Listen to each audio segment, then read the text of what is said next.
Thousands of recent high school graduates will begin the next chapter of their lives in the coming weeks as they head off to college. And unfortunately, thousands will also open up a brand new chapter of getting into debt. Giovanni Alonso from Eric Palacios and Associates joins us to talk about young people and debt, and often credit card debt is what the kids get into so easily, right? It's easy to get that credit card. That's right, because no matter what, as long as you have that spending power, you're going to use it, even though you think you might be responsible. It sometimes can get out of hand.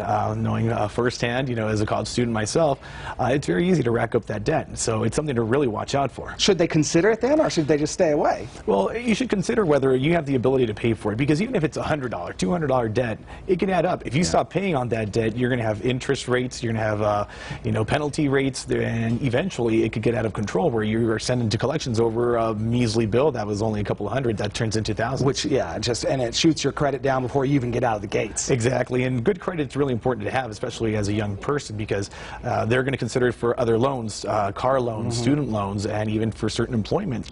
They will run your credit. Yeah, so what are some other things to consider if a student is going to get a credit card? What are some of the things that they should look at? Well, what they should definitely look at is the APR. APR can vary widely. There's either a fixed APR or a variable. The variable can be very enticing because they might start with a low rate, but as soon as the government raises those rates, your payment might go up, and you might not have expected or budgeted in for that. So it's really important to look into that, and never consider a student loan as part of your income to pay for that debt, because that $12 hamburger that you had on credit that you paid with your student loan, you might be paying it off for the next 25 years. Right, and if you add it all up, you paid $100 for a hamburger. Oh, at least, yes, definitely. So. Yeah, so what kind of interest rates should they be looking for?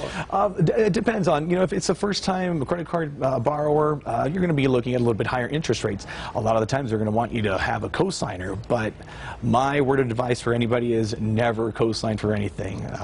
Judge Judy says that all the time, and she says, if they need a cosigner, they can't afford it, and that's very true. My daughter just asked me about this. She's 20, and she wants to get a car, and she said, I want to build my credit, and I think I should get a car with payments. And I said, look, let's just buy one. Right. And probably better just to go ahead and...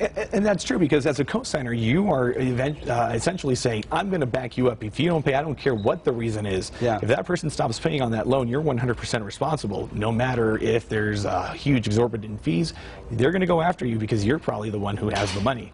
So it's important to watch out for that. And, eventually it could be the ruin of many friendships, family relationships, and your credit. And there's also, it's enticing because they offer all sorts of rewards programs, right? Which if you are a young person and they're telling you you're going to get a trip to the Bahamas with enough points, you're like, count me in. Yeah, so the credit cards are never in the business of giving away money. They're in the business of making money. So those are usually gimmicks. Those are usually, marketing ploys in order to get those people to start spending money. In order for you to get those points, you need to spend a certain amount of money. So usually if you're a first-time credit card buyer who needs a cosigner, you probably do not have the money or enough money to rack up as many points as you need to get that free trip to the Bahamas. So ultimately you're spending money and you're just getting further and further into debt. Right, and if that happens, and it happens to a lot of people, they can come to you guys and you can help them work through it. We can help them out with that. All right.